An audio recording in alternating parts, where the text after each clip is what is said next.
Hello बच्चों, कैसे हैं आप बच्चों। आज हम पढ़ेंगे क्लास 8th हिंदी वसंत का चैप्टर 12 सुदामा चरित। हम आपको बताएंगे इस पाठ से संबंधित प्रश्नों के उत्तर। तो आप भी हो जाएं तैयार और हमारे साथ साथ पढ़ें सुदामा चरित पाठ के प्रश्न उत्तर। तो बच्चों, आप देख रहे हैं ना, यहाँ पर यह है आपका चैप्टर 12 सुदामा चरित, क्लास 8th हिंदी वसंत के अंतर्गत। हम आपको बता रहे हैं यहाँ पर इस पाठ से संबंधित प्रश्नों के उत्तर अभ्यास प्रश्न उत्तर में।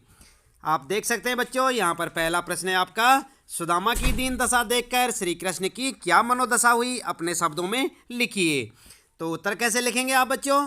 उत्तर लिखेंगे, सुदामा की दीन दशा को देखकर दुख के कारण श्री कृष्ण की आंखों में अश्रुधारा बहने लगी। उन्होंने सुदामा के पैरों को धोने के लिए पानी मंगवाया, परंतु उनकी आंखों से इतने आंसू निकले कि उन्हीं आंसुओं से सुदामा के पैर धुल गए। ठीक है ना बच्चों। तो इस प्रकार से आप इस पहले प्रश्न का उत्तर लिखेंगे। इसके बाद दूसरा प्रश्न है बच्चों, आप अपनी पाठ्य पुस्तक में देख सकते हैं। दूसरा प्रश्न इस प्रकार से है, पानी परात को हाथ छुयो, नहीं नैनन के जल सो पग धोए। फिर से पढ़ें आप, पानी परात को हाथ छुयो, नहीं नैनन के जल सो पग धोए। पंक्ति में वर्णित भाव का वर्णन अपने शब्दों में कीजिए। तो क्या उत्तर लिखेंगे आप? कैसे करेंगे अपने शब्दों में? उत्तर लिखेंगे, प्रस्तुत दोहे में यह कहा गया है कि जब सुदामा दीनहीन अवस्था में श्री कृष्ण के पास पहुंचे तो कृष्ण उन्हें देखकर व्यथित हो उठे। श्री कृष्ण ने सुदामा के आगमन पर उनके पैरों को धोने के लिए परात में पानी मंगवाया, परंतु सुदामा की दुर्दशा देखकर श्री कृष्ण को इतना कष्ट हुआ कि वे स्वयं रो पड़े और उनके आंसुओं से ही सुदामा के पैर धुल गए, अर्थात परात में लाया जल व्यर्थ हो गया। इस प्रकार से आप दूसरे प्रश्न का उत्तर लिख सकते हैं। आप इन्हें अपनी नोटबुक में नोट करें और अच्छे से याद भी करें बच्चों, ताकि आपको परीक्षा के समय किसी परेशानी का सामना ना करना पड़े। आपको याद दिला दें बच्चों, इसके साथ साथ इस पाठ का जो भावार्थ है हमने दूसरी वीडियो में डाल रखा है, जिसका लिंक हम आपको इस वीडियो के डिस्क्रिप्शन बॉक्स में दे देंगे। तो आप जो वहाँ पर से सुदामा चरित्र पाठ का भावार्थ भी लिख सकते हैं। आइए इसके बाद पढ़ते हैं। यहाँ पर तीसरा प्रश्न है बच्चों, चोरी की बान में जो हो परवीने। यहाँ पर देख रहे हैं ना आप बच्चों, चोरी की बान में हो जो परवीने। उपयुक्त पंक्ति कौन किससे कह रहा है और ख है, इस कथन की पृष्ठभूमि स्पष्ट कीजिए। और ग में लिखा है, इस उपालंब यानी शिकायत के पीछे कौन सी पौराणिक कथा है। तो इसका उत्तर किस प्रकार से लिखेंगे?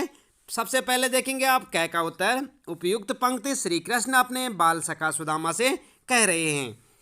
उसके बाद ख प्रश्न का उत्तर में लिखेंगे बच्चों आप, अपनी पत्नी द्वारा दिए गए चावल संकोचवश सुदामा श्री कृष्ण को भेंट स्वरूप नहीं दे पा रहे हैं, परंतु श्री कृष्ण सुदामा पर दोषारोपण करते हुए इसे चोरी कहते हैं और कहते हैं कि चोरी में तो तुम पहले से ही निपुण हो।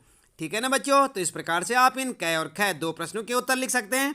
बात करते हैं ग प्रश्न की। जैसे कि आप यहाँ पर देख सकते हैं कि इस जो उपालंब यानी शिकायत के पीछे कौन सी पौराणिक कथा है। तो आइए देखते हैं यहाँ पर क्या उत्तर लिखेंगे आप।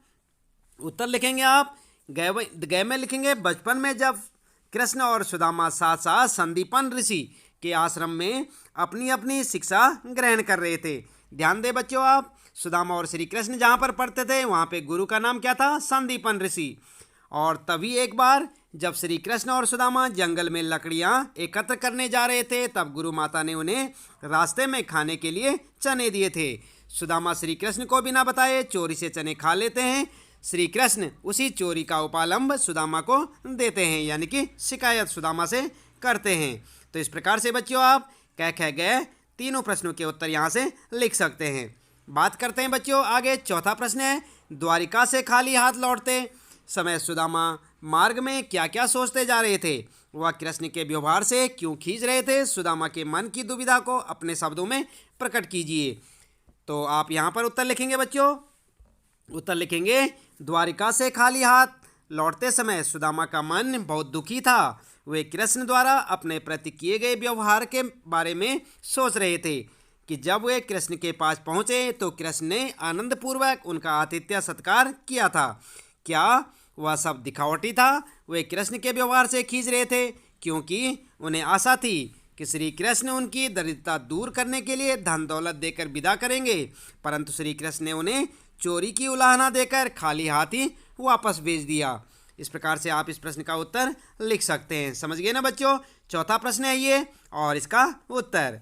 इसके बाद बच्चों चलिए देख लेते हैं पांचवा प्रश्न। और क्या पूछा है इसमें? पांचवें प्रश्न में कहा गया है, अपने गांव लौटकर जब सुदामा अपनी झोपड़ी नहीं खोज पाए तब उनके मन में क्या क्या विचार आए, कविता के आधार पर स्पष्ट कीजिए। तो आप कैसे करेंगे बच्चों उत्तर? उत्तर लिखेंगे आप, द्वारिका से लौटकर सुदामा जब अपने गांव वापस आए तो अपनी झोपड़ी के स्थान पर बड़े बड़े भव्य महलों को देखकर सबसे पहले तो उनका मन भ्रमित हो गया कि कहीं मैं घूम फिर कर वापस द्वारिका ही तो नहीं चला गया। फिर भी उन्होंने पूरा गांव छानते हुए सबसे पूछा, लेकिन उन्हें अपनी झोपड़ी नहीं मिली। ठीक है ना बच्चों? तो इस प्रकार से आप इस पांचवें प्रश्न का उत्तर लिख सकते हैं। बात करते हैं यहाँ पर छठे प्रश्न की। तो छठे प्रश्न में पूछा गया है बच्चों, निर्धनता के बाद मिलने वाली संपन्नता का चित्रण कविता की अंतिम पंक्तियों में वर्णित है, उसे अपने शब्दों में लिखिए। तो कैसे लिखेंगे बच्चों? उत्तर लिखेंगे आप, श्री कृष्ण की कृपा से निर्धन सुदामा की दरिद्रता दूर हो गई। जहाँ सुदामा की टूटी फूटी सी झोपड़ी रहा करती थी वहाँ अब सोने के महल खड़ा है। कहाँ पहले पैरों में पहनने के लिए चप्पल तक नहीं थी वहाँ अब घूमने के लिए हाथी घोड़े हैं। पहले सोने के लिए केवल वह कठोर भूमि थी, अब शानदार नरम नरम मुलायम बिस्तरों का इंतजाम है। कहाँ पहले खाने के लिए चावल भी नहीं मिलते थे, आज प्रभु की कृपा से खाने को मनचाही चीज़ उपलब्ध है, परंतु वे अच्छे नहीं लगते। ठीक है ना बच्चों? तो इस प्रकार से आप इस छठे प्रश्न का उत्तर लिख सकते हैं।